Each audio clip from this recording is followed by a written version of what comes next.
Hi, my name is Rebecca Ozeran, and I'm your UC Cooperative Extension Advisor in Natural Resources and Livestock for Fresno and Madera counties.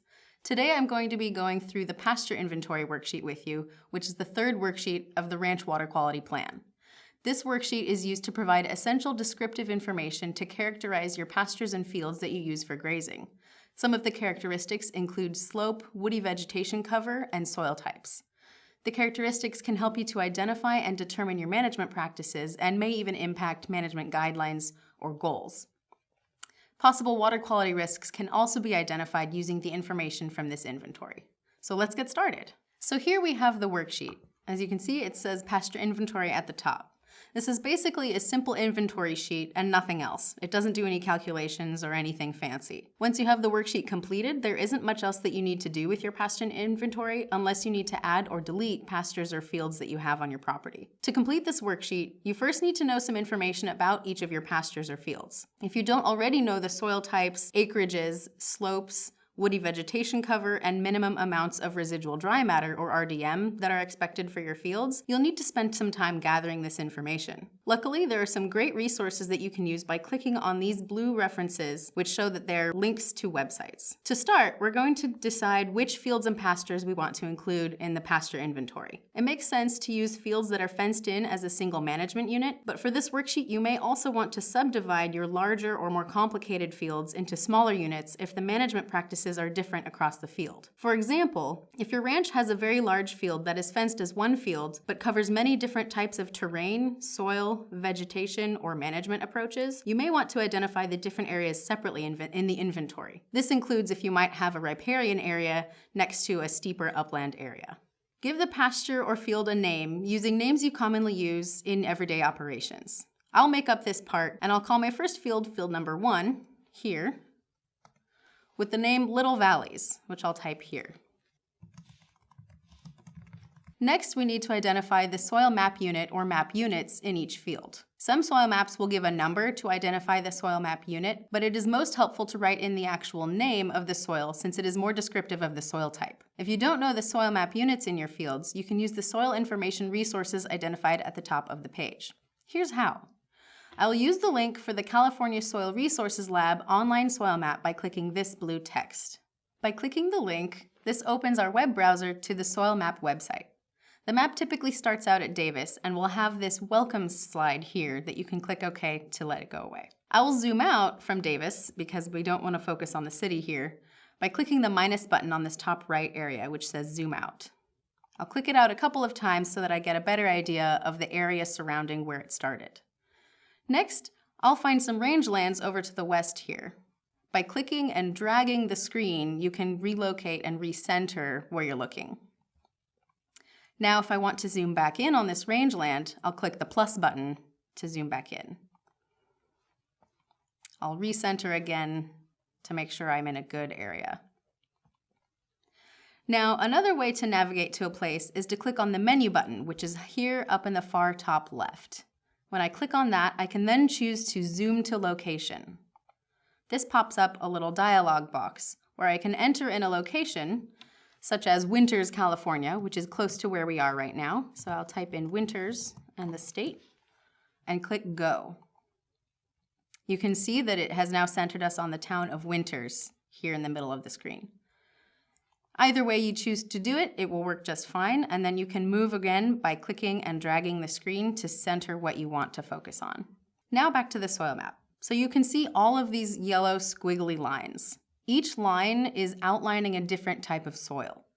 My hypothetical field that I've previously called Little Valleys will cover this area here. If I click on this area, a little window will pop up to describe the soil map unit, including the slope. As you can see, it's called Millsholm Rocky Loam, 15 to 75% slopes eroded, and it tells me the abbreviation that's on the map. In my Little Valleys field here, I'll say that it looks like there are 3 different soil types. So I need to make sure that I'm recording all 3 of those soil map units. So I've got this Millsholm Rocky Loam. Next to it, I have a Dibble Clay Loam. And next to that, I have rockland. I will write down the different soil types for this hypothetical field and put all of them into the worksheet. Okay, so now that I've looked at the soil map units on the map, I'll come back to the PDF version of our pasture inventory. I need to write down all of the different soil map units that are in my field called Little Valleys. So the first one that we saw was called Millsholm Rocky Loam. And I'll include the slope that it was listed here as well, 15 to 75%. The next one was the Dibble Clay Loam. So I'll hit enter to go to a new line. And it was 15 to 55% slopes. Lastly, we had Rockland. And if you've made a typo like I did, you can delete it very easily. Now, I'll double check by looking back at the map to make sure I've seen all of the soil map units that are covered by my field. Keep in mind that when it has those abbreviations, they may not all be very different, and that can make it difficult to tell when you have multiple different but similar soil types. So back at the map, although our area here in Little Valleys looks pretty good, we only had those 3 different types, you'll notice that at this level of zoom, you can't actually see the label for this entire soil type, which, as we recall, was our Dibble Clay Loam. Now, if you look over to the top right here, you'll notice there are things with CTD2 and CTE2. If you looked very quickly, you might not notice that these are 2 different soil types. So just a reminder to double check that you've got all of the soil map units that you need on your fields. Next on our table will be to provide the approximate acreage of our field, and it only has to be as precise as you want your inventory to be. So for this purpose, I will estimate that we have a 300-acre field.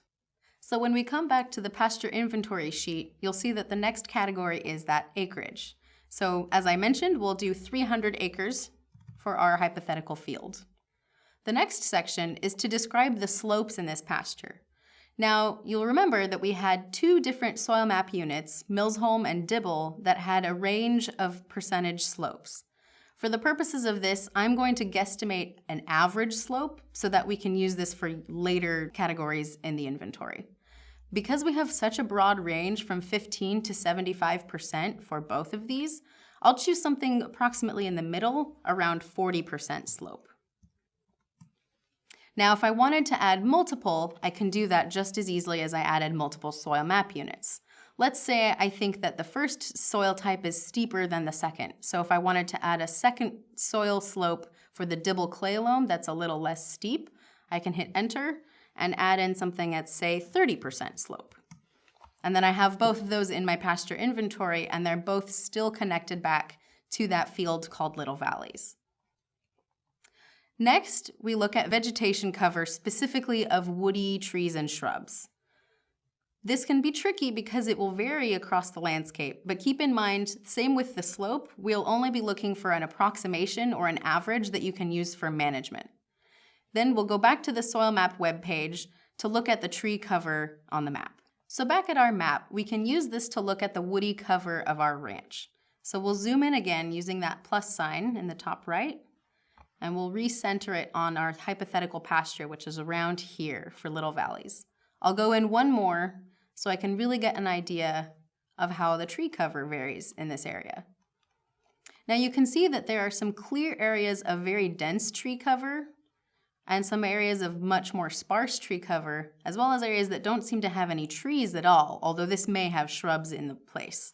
If we move down here, it looks like there's a good area of grassland as well. So depending on the actual boundaries of your property, keep in mind that you might need to consider grassland and dense and sparse woodland in that pasture.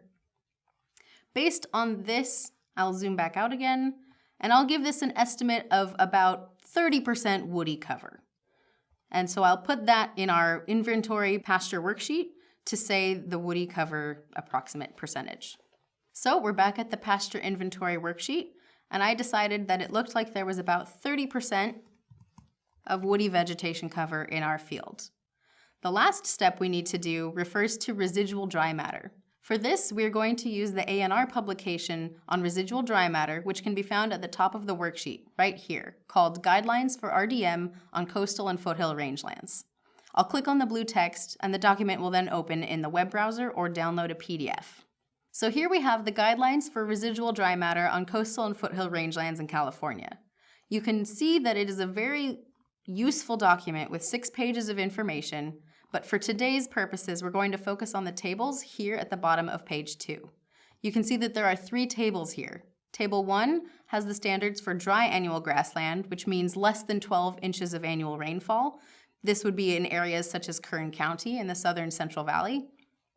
Table 2 includes the standards for annual grassland or hardwood rangelands, and this can include areas such as the place that I'm looking at west of Davis today. And then Table 3 has the standards for coastal prairie in pounds per acre. Now, each table is categorized by woody cover percentage and by percent slope. And this is why we've collected those data before coming to this stage in the pasture inventory worksheet. If you'll recall, because we're in this area west of Davis, we get about 20 inches of rainfall here. We'll be using Table 2 because it's annual grassland and hardwood rangeland, but it is not coastal prairie. For our woody cover, I had estimated about 30% woody cover. So that brings us to this second row here. I'll highlight the numbers so you can see them better. And these are the ranges of residual dry matter standards for this amount of woody cover. Now you can see in each column, there's a category based on the percent of slope. Now, we'd have to go back to decide if we want to choose just one of those average slopes or if you want to have a residual dry matter standard for each area with different slope in your pasture. Based on the average that I selected, which was approximately 40%, that means I'm sort of in between these two numbers here, 600 or 700. And I can decide if I think that my pasture overall fits better within the 20 to 40% slope category, or if it's more than 40% slope. For today, I think I'll say it's probably on the lower side of the 40% slope. So I will say that it has the requirement of 600 pounds per acre. So back on the pasture inventory worksheet, I'll enter in which table we used so that we can keep track of the resources that we're using to find these numbers. And we use Table 2 because, again, we have 20 inches of rainfall, but we're not coastal prairie. And then I'll enter in that RDM minimum, which was about 600 pounds per acre. Keep in mind that these values are really a minimum recommendation. Many ranchers will have higher amounts that they leave behind, depending on their management targets for both animals and the land production itself. For more about residual dry matter, please check out the monitoring section in this ranch water quality series. Completing the information for this first field can be slow as you learn how to use the resources that it takes, but I promise that it gets faster the more fields you do. Once you complete this inventory for all of your fields, don't forget to enter the date that you completed or updated this pasture inventory. So I'll say it's January 1st, 2020. Now that you've finished your pasture inventory, congratulate yourself for making another step toward finishing your ranch water quality plan. You're well on your way to finishing. We hope you found this helpful, and I thank you very much for watching. You can find more informative presentations covering ranch water quality topics on the UC Rangelands website, and look for the Water Quality Information Hub or direct your web browser to the URL shown on this slide.